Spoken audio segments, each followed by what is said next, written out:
Hi everyone, the next section we're going to be going over is Chapter 8, Section 3 on special right triangles. In this section, we're going to really focus in on the 45, 45, 90 and the 30, 60, 90 triangles. These two triangles are pretty important. They have special properties and we're going to be looking at those. And eventually, in a month or so, we're going to be using these also to study trigonometry. So the first triangle we're going to focus on is the 45, 45, 90. And the 45, 45 triangle theorem states that if you have two congruent angles here, 45-degree angles, we know from the converse of the base angles theorem that this 45, 45, 90 is in isosceles right. And we can use the Pythagorean theorem to prove this particular theorem, which states that if you have a 45, 45, 90, the hypotenuse will equal the side lengths, the legs, times the square root of 2. And we can prove that using the Pythagorean theorem. C squared equals a squared plus b squared. And c squared equals the leg squared plus leg squared. C squared equals 2 legs squared, and we can solve for c by taking the square root of both sides, and c equals the square root of 2l squared, and l squared is a perfect square, so we can take that out, and we have l times the square root of 2. So this is pretty handy when looking at real squares where we have 4 congruent sides and 4 right angles, and the diagonal of a square is going to cut that 90-degree angle into 2 equal halves, or 45s. Therefore, whenever you have a square, it's very convenient to find what that diagonal length or hypotenuse is simply going to be whatever the side length is times the square root of 2. Okay, so how can we use this? Find x. Well, x is the hypotenuse. In this case, we're only given the side length here, but we should know that if we have a 45, then this angle here is also going to be 45. And you can use the base angles theorem to see that both sides are 9. So you could always solve that hypotenuse using the Pythagorean theorem, which is fine. Or we can just use the 45, 45, 90 theorem, which states that the hypotenuse equals the side times the square root of 2. So in this case, x equals 9 square roots of 2. In here, we have 2 congruent legs of this right triangle, so we know, using the base angles theorem, that the angles opposite them must be congruent. If that's true, we have 180 degrees minus the 90, which is going to give us 90 left over, and we're going to divide that by 2, and it's easy to see that these must be 45s. Now we can use the Pythagorean theorem always if we want to, and we know both the legs, so we can substitute them in. Or we can use the 45, 45, 90 theorem, which states that the hypotenuse equals the side times the square root of 2. Therefore, x equals 6 square roots of 2 times square root of 2. And as we know, square root of 2 squared is just going to be 2. Therefore, we have x equals 12 units. And finally, we have a 45, 45 here. These are going to be congruent, therefore these sides are going to be congruent, and x is going to be the side length times the square root of 2. And we have, again, a 45, 45 here because we know that these sides are congruent, therefore the angles opposite them are congruent. So x is going to equal 8 times the square root of 2 times the square root of 2, or 8 times 2, which is 16. Okay, the next special right triangle we're going to look at is the 30, 60, 90 triangle.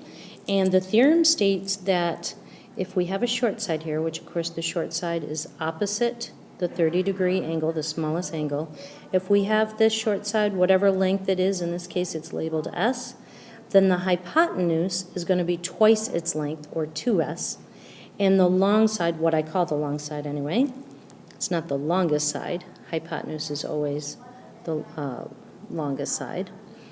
This long side will be the short side times the square root of 3. Okay, so why is this the case? The easiest way to look at this is looking at an equilateral triangle. Of course, an equilateral triangle has all equal congruent sides and all congruent angles, and each angle is going to be 60 degrees. Okay, so I'm going to construct an altitude, which by definition means it drops down perpendicularly, and I'm going to call this length here 2x. Therefore, all three sides are going to be 2x, equal length. And you can see that when this altitude drops down here, it's going to be a perpendicular bisector here to the base, which means that this side here, this segment anyway, is x and x, half of 2x. So you can see here that we have created a 30, 60, 90 because this altitude cut that 60-degree angle into two equal halves. So I'm going to redraw this here. I've got a 30, I've got a 90, and I've got a 60. And we said that this short side opposite the 30-degree angle is x. The hypotenuse here, as you can see in this equilateral, is going to be twice that. And then let's solve for the altitude length here using the Pythagorean theorem. C squared equals a squared plus b squared. C squared is 2x. Well, c is 2x, so I'm going to substitute that in. For a, I'm going to put my side x, and we're going to solve for b. Sorry, this is a plus. All right, 2x squared is 4x squared equals x squared plus b squared. And I'm going to slide this down a little bit.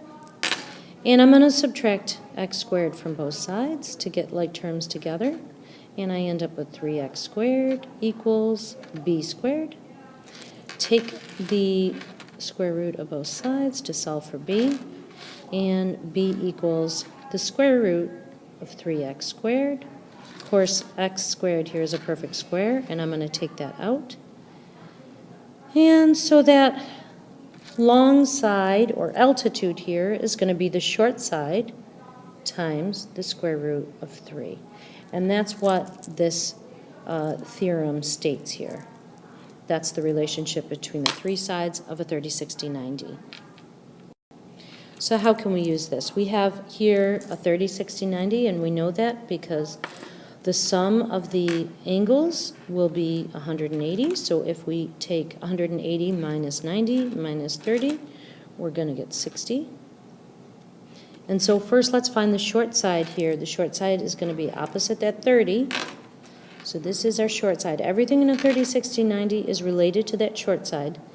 This is the hypotenuse across from the 90, and this is going to be long side. Well, the theorem states that the hypotenuse is twice the length of the short side. So y is going to equal 2 times the short side, which in this case is 4 square roots of 3 over 3. If I simplify this, I'm just going to multiply the 2 times the 4, and it's 8 square roots of 3 over 3. And this is fine for an answer. You can just leave your answer in radical form. Do not convert it over to a decimal. Now let's see about x. Well, the theorem states that the long side, by the way, I'm going to write hypotenuse here, that the long side equal, no, I don't like that. The long side equals the short side times the square root of 3. That's what the theorem states. So in this case, the long side is labeled x, and our short side is 4 square roots of 3 over 3 times square root of 3. And x equals, well, the square root of 3 times square root of 3 is 3. So we've got 4 times 3 over 3. And the 3's are going to cancel, therefore our long side equals 4. All right, next, we have a 30, 60, 90 again. We see that because we have a 30 and we have a 90, therefore angle B has to equal 60 degrees. The short side is opposite the 30 degrees, so let's label that. I really think it's helpful to label the sides. The short side is AB, of course BC is the hypotenuse, and AC is the long side. And the theorem states that the long side equals the short side times square root of 3. In this case, we're given the long side. 4 square roots of 3, I'm going to substitute in. And the short side times square root of 3. If I try to solve for my unknown here, the short side, I'm going to divide both sides by square root of 3. And those will cancel.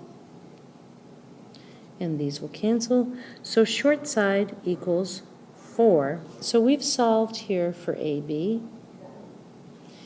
But we were asked to solve for BC, the hypotenuse. And the hypotenuse equals 2 times the short side. And so here BC equals 2 times 4, or 8. So the answer is B. Okay, quilting. Here we have a quilt, and the design is shown below, in which a square is divided into 8 isosceles right triangles. If the length of one side of the square is 3 inches, what are the dimensions of each triangle? The 3 inches here is the length of the outside square. So this will also be 3 if it's a square, in which case half of that would be 1.5 and 1.5.